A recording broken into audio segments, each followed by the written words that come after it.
जमानत खेसारी लाल जी का वो वेब सीरीज जिसकी चर्चा काफी ज्यादा हो रही थी, लेकिन क्या आपको पता है इस जमानत के पहले खेसारी लाल जी के साथ इतना बुरा हुआ है कि वो कभी इससे के उबर पाए या नहीं।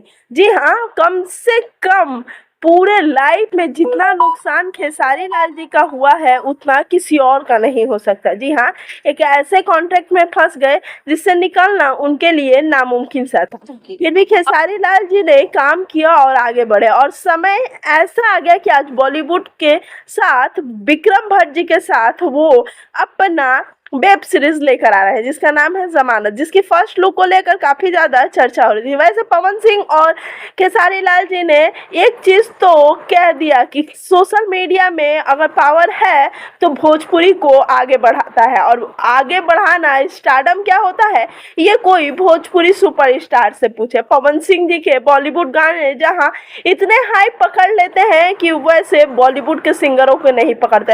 वैसे आपको सबसे फेवरेट कौन है, पवन सिंह या खेसारी लाल? कमेंट्स में हमें जरूर बताइए।